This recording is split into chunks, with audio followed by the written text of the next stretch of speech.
It is my pleasure and my honor to welcome you here to the faculty glade on this very beautiful day and this joyful occasion. Is my voice reaching the back row? If you could raise your hand if it isn't. Yeah, good. Before our program begins, I'd like to draw your attention to some general guidelines. I request that you kindly allow our speakers and your fellow audience members to benefit from today's program without interruption. Please turn off cell phones. Please refrain from blocking anyone's view with banners or signs. Please do not shout or engage in any action that disrupts the event or that prevents the speakers from being heard. Please do feel free to give expression, even loud and boisterous expression, to your joy on this occasion. Yeah. That's what I like to hear.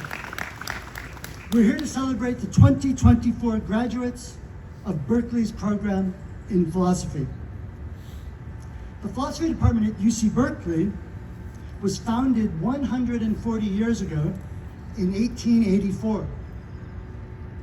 This year's graduates take their place at the end of a long line of previous graduates, even as they themselves lead us forward into the future.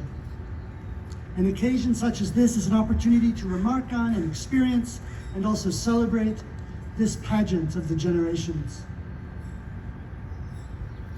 I think it would be fair to say that philosophy, for much of its history, has been on the defensive.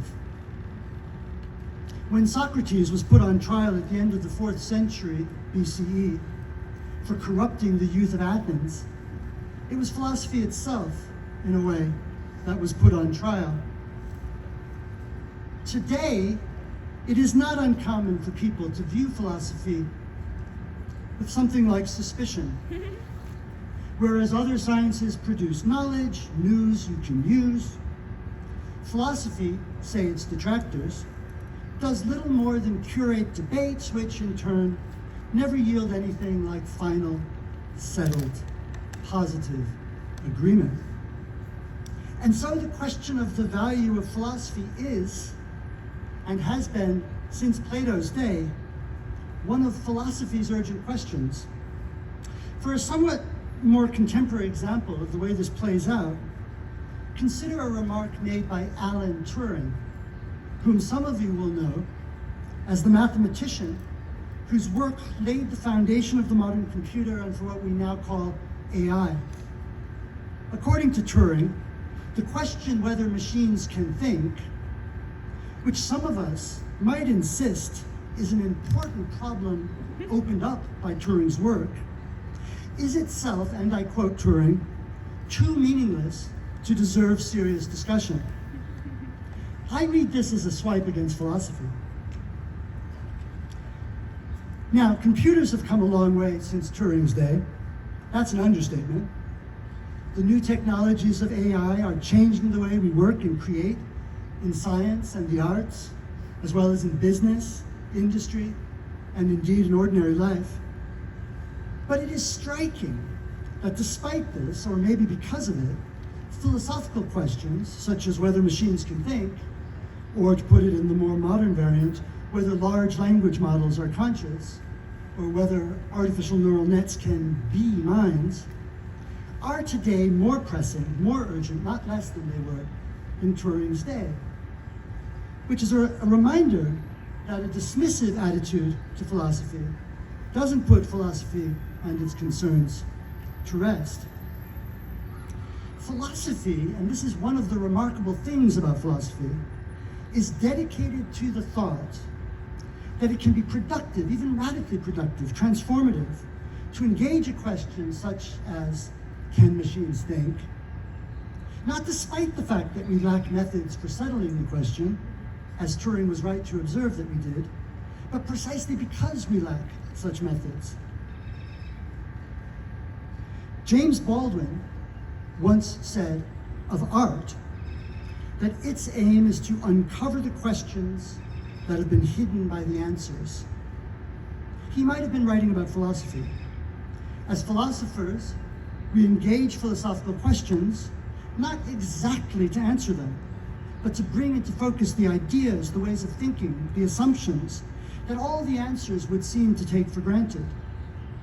Before we can hope to decide whether machines think, for example, we need to come to grips with what thinking is, with what it is to be a subject capable of action, whether human, animal, or machine, with the very nature of this thing we call consciousness, or with what it would mean to say of a human or a machine that it has a world.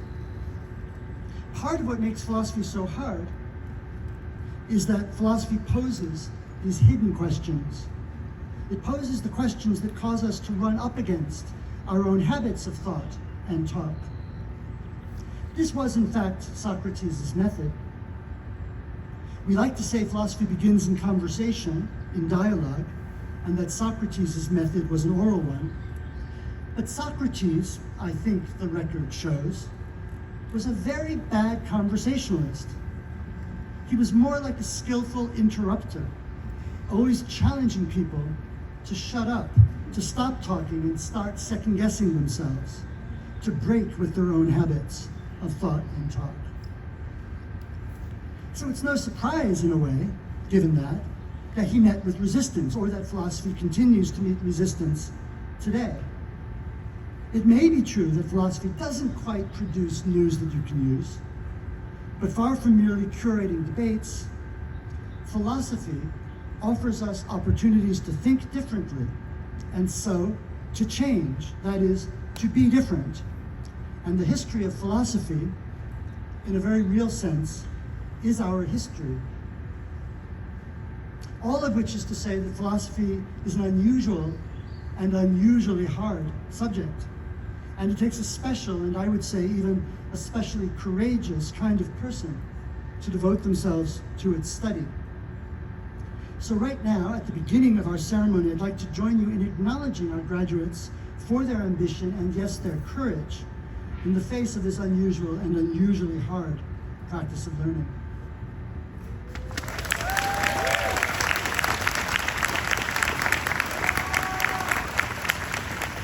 Now, there are, in fact, many genuinely practical benefits to the study of philosophy. Let me reassure you of this. In our field, perhaps more than any other, you cultivate the ability to think critically and effectively, and you do so in the setting of developing skills as a speaker and a reader and a writer, and these are skills that will serve you in almost any form of life and work you might go on to later. But philosophy's value is so much more than that, and this value, I think, is directly proportional to the very difficulty of the subject. The kind of engagement with meaning, knowledge, value, freedom, consciousness, this work of philosophy, can itself be life-changing, and it can be beautiful. We renew ourselves when we work hard to come to grips with these basic aspects of our lives. And so, in a way, it's hard to think of what could be more worthwhile, more valuable, more uplifting, and in a way more useful than philosophy. Now, most of the students graduating today will earn the bachelor's degree, but 4 of you will be graduating with doctorates.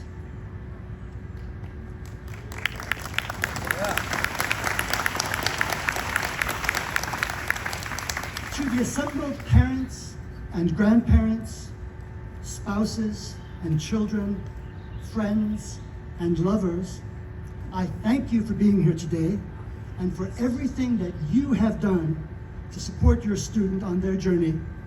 I congratulate you and invite you to celebrate on this day.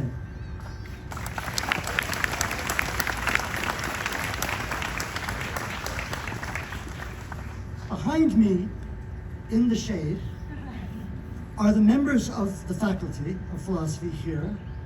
These are some of the teachers of today's graduates.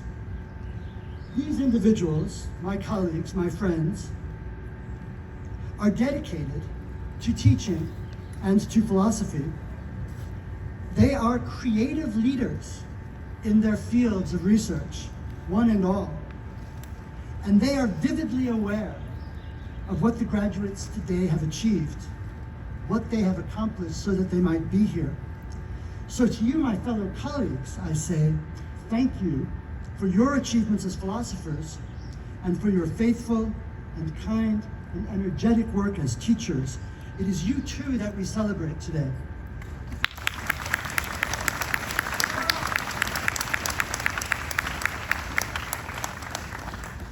Finally, to the graduates themselves, you know what you've done to find yourselves here today, and so no doubt you are ready to join in this celebration. On behalf of my colleagues and the Department of Philosophy, I warmly congratulate you.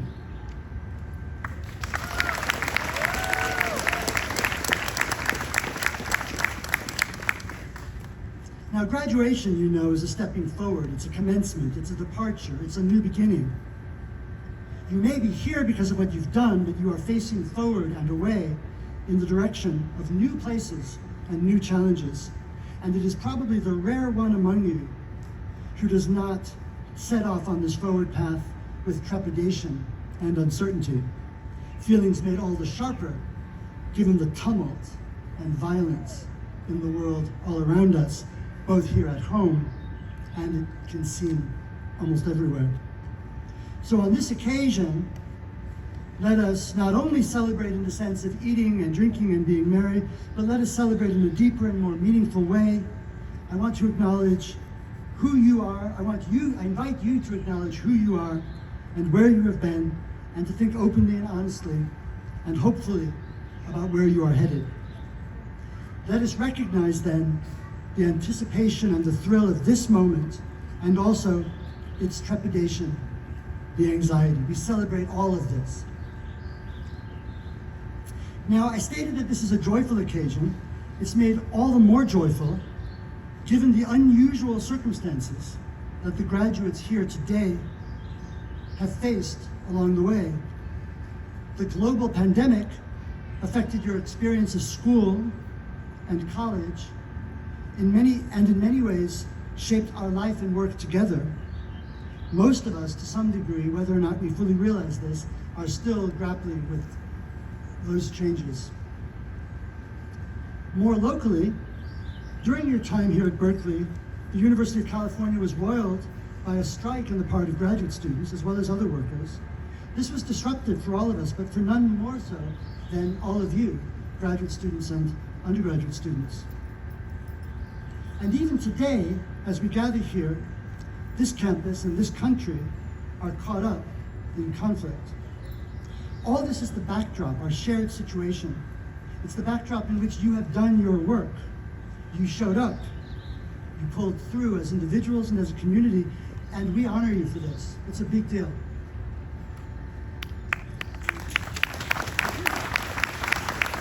And so we celebrate all this. You did the work did you, changed you, affected you in ways that will become legible and tangible over time.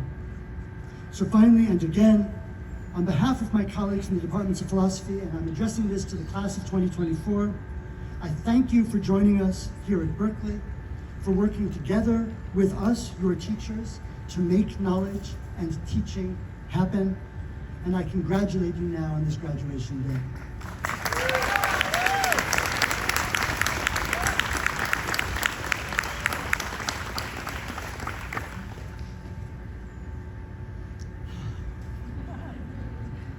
It is now my pleasure to introduce our undergraduate speaker, Joe Sison. Joe finished high school in Belmont, California. Here at Berkeley, Joe majored in philosophy and minored in both city planning and politics, philosophy and law. Joe is a person of many passions and interests. Foremost among these, I assert, is philosophy and learning. But he is also an accomplished runner who has run 3 marathons during his time here at Berkeley, including the Boston Marathon. Joe has described himself to me as a proud Filipino in America. He is a young man of very great ambitions, among which may be counted the pursuit of a JD PhD in law and philosophy, and the running of an Olympic time qualifying marathon. We're lucky to have had Joe here with us at Berkeley, and I'm very pleased to introduce him to you now. Please join me in welcoming Joe Sison.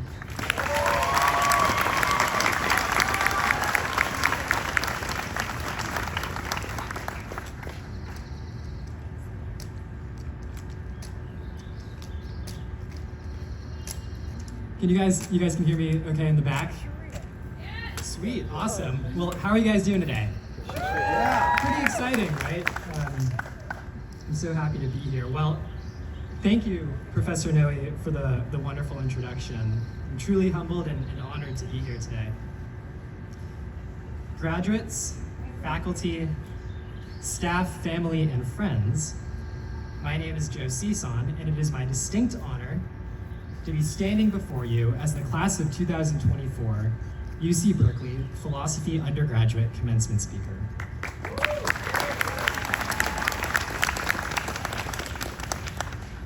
Before I begin, I'd like to express my gratitude to a few individuals without whom I would not be standing before you today.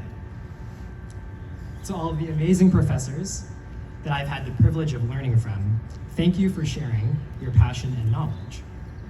To my friends and classmates, thank you for inspiring me with your ambitions and the overflowing joy and support that you bring to my life. To Scott, Ricky, Emily, Katrina, Remy, and Jim, thank you for helping to orient my moral compass and for shaping me in your own unique ways into the person that I am today. To Bailey, thank you for reading my papers, for navigating life by my side, and for your most radical of love. And lastly, to my family, Mom, Dad, Jono, Natasha, and Kai, thank you for the patience, sacrifice, and forgiveness that constitutes your love for me.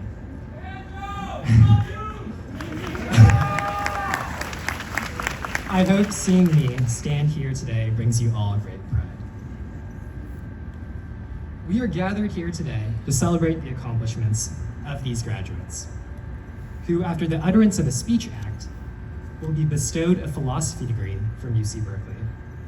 Today, I want to offer an invitation for critical reflection. Along the way, I will situate you, me, us, in a long lineage of thinkers who've asked life's most important questions.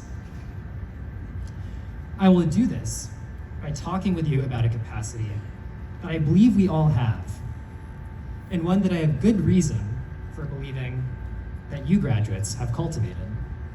I am speaking, of course, about our capacity for endurance. Endurance, broadly defined as the capacity to persist through difficulty, strikes me as particularly relevant in this moment. Candidly, I have selfish reasons for wanting to talk about endurance. Anyone who knows anything about me knows that I am a runner. Since arriving at UC Berkeley, I've run thousands of miles, run several marathons, including the Boston Marathon last month, and found tremendous personal fulfillment in the sport. Its long hours and repetitive nature can be painful and often mundane, but they're necessary for cultivating the capacity of aerobic endurance. Becoming a better runner required that I become intimately acquainted with the act of cultivating endurance. However, running was not only an exercise in cultivating physiological endurance, for in running, I had to practice the act of persistence through pain, tedium, doubt, and setbacks. I have the conviction that running, insofar as it cultivated my capacity to endure, made me a better student. It made me a better person, and it made me a better friend. Now, this is not an imploration to go out and run a marathon, though if anyone wants to pull me aside after the ceremony and talk training, I'd be more than happy to. For one need not be a runner to become intimately acquainted with the capacity and virtues of endurance. I recognize that this characterization of my relationship with running, one defined by my voluntary seeking of an acquaintance with hardship, may reveal a certain degree of privilege about myself. Many of my fellow graduates did not need to invest in a separate activity to find themselves in a state of enduring difficulty.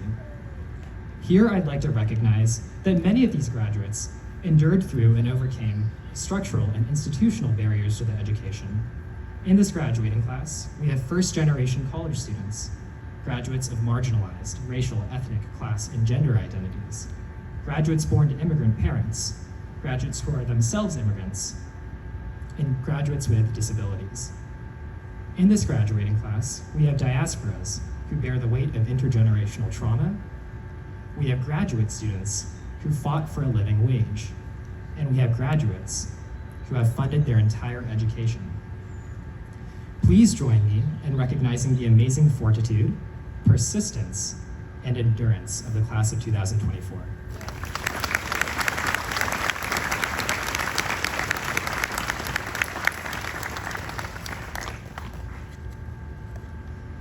While the cultivation of endurance can be done in a plethora of ways, I believe that I can speak on behalf of many of the graduates that one of the best ways to learn is by example. Thus, I also want to recognize that many of you in the audience, our family, our friends, our partners, and our mentors, have set an example for us graduates on how to cultivate this virtue. Many of you have endured a great deal for us graduates here today.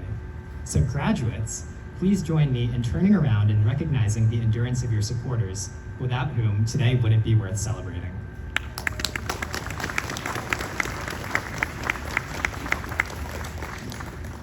So, I still haven't told you why I believe that endurance is particularly relevant at this point in time, so here it goes.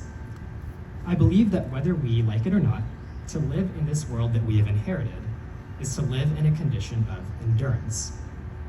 Global warming of 1.1 degrees centigrade has occurred over the last century, and absent a transformative global effort, current projections have us well on the way of exceeding 1.5 degrees centigrade, a development that will threaten the survival of not only our species, but of entire ecosystems. In our civic lives, our institutions have continued to be exposed for their incompetency and have conformed to the wishes of moneyed interests at the expense of working people.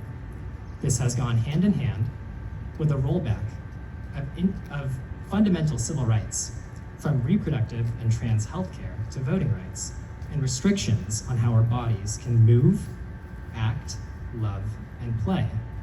And of course, our country is participating in the ongoing genocide of Palestinians at the hand of a settler colonial state.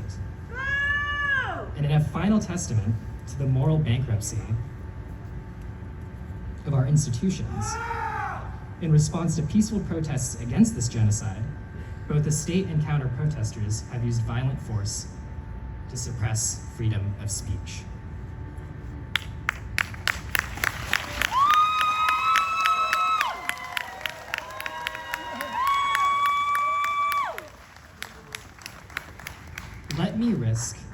Let me not risk being misunderstood. Endurance is a virtue that can arouse praise and celebration. However, it must have its limits. In arguing that we graduates now live and will continue to live in a condition of enduring, we must also resist the temptation to collapse the human condition as defined solely by our capacity to endure. In other words, we can't just sit around and let these developments unfold. We must act together in solidarity and allyship to resist, counteract, and hold those in power accountable. We must fight against the rollback of our civil rights, against our broken energy system, against attempts to de-educate the youth via book banning and disinvestment, and of course, against genocide today, tomorrow, and always.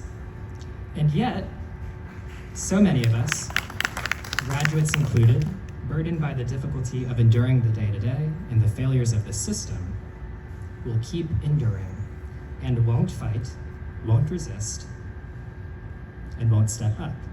So why is this so? In contemplating this question, Ursula K. Le Guin's short story, the ones who walk away from Melis, comes to mind. Writing about the difficulty of imagining a utopia filled with people no less complex than us, she writes, "We have a bad habit, encouraged by pedants and sophisticates, of considering happiness as something rather stupid. Only pain is intellectual, only evil interesting. This is the treason of the artist, a refusal to admit the banality of evil and the terrible boredom of pain." So why is it so hard for so many of us to admit that no human being should ever have to endure what Palestinians have had to endure at the hands of their oppressors? Why is it so hard to acknowledge that settler colonialism, apartheid, and genocide ought to be condemned and resisted? Perhaps it's because we've become too good at enduring.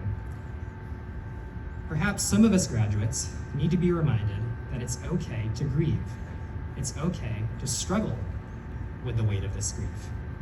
For to endure well is not only about persisting through hardship. Enduring well is also knowing when you ought to stop enduring, to allow yourself to feel the pain of others. I am reminded of what the great Reverend Dr. Martin Luther King Jr. once wrote while behind bars in Birmingham, Alabama. In his letter from a Birmingham jail, King responded to accusations that he and his protesters ought to continue waiting and give the institutions they were protesting more time to respond to their demands, instead of meeting their inaction with civil disobedience. King, whose civil disobedience protesting segregation landed him in jail, wrote, "We know through painful experience that freedom is never voluntarily given by the oppressor. It must be demanded by the oppressed. There comes a time when the cup of endurance runs over and men are no longer willing to be plunged into an abyss of injustice, where they experience the bleakness of corroding despair." Now, King's commitment to civil disobedience in the face of retribution calls to mind the struggles and actions that we have seen unfold on college campuses across the country, including here at UC Berkeley. Calls for divestment have been met with empty rhetoric. Peaceful protesters have faced doxing, harassment, and physical force from agitators and the police. Those of us who have joined in the fight for justice, who have put our bodies and futures on the line, have done so because we, like King, have finally cast aside our penchant for waiting. The bravery and leadership these students have demonstrated echo the famous words of Mario Savio, the leader of the 1964 free speech movement here at Berkeley, a movement this university is more than eager to profit from. Savio, addressing students on the steps of Sproul Hall, exclaimed, "There is a time when the operation of the machine becomes so odious, makes you so sick at heart, you can't take part. You can't even passively take part. And you've got to put your bodies upon the gears and upon the wheels and upon the levers, upon all the apparatuses, and you've got to make it stop." Tonight, like many nights before it, UC Berkeley students are sleeping in tents near those very same steps. They will wake up tomorrow morning bleary-eyed and relieved of another night not gone by without a raid. Hardened by messages of gratitude from the children of Gaza, they will do it all over tomorrow night. And the night after that, and the night after that, enduring until the university divests from occupation. You ask why we students have risked everything for Palestine. It's because, like King and Savio before us, our cups of endurance have run over. We've become so sick at heart that we will no longer be complicit. For many of us protesting, our reasons go deeper than a desire to endure business as usual. For many of us, Palestine is a stark reminder of different histories and struggles, many of which we have personal attachments to. The merciless killing and forced displacement call to mind the genocide of Native Americans at the hands of European colonizers. The destruction of over 50% of Gaza's farms and orchards in an attempt to manufacture the starvation and destroy important cultural symbols of Palestinian vitality bears resemblance to the ecocide of Vietnam's forests and mangroves by the United States during the Vietnam War. The police officers who brutalize and oppress communities of color across the United States are the same police officers who received tactical and weapons training in Israel. As a member of the Filipino diaspora, I see in the occupation echoes of the United States' occupation of the Philippines in the late 19th and early 20th centuries. This occupation may have formally ended in 1946, but US imperialism remains heavy-handed, both in the Philippines and in the greater Indo-Pacific. So let me take gotta let the flow. To remember these moments of unjust domination in the context of Palestine weaves the struggle for a free Palestine with the fight for Native American reparations and land back.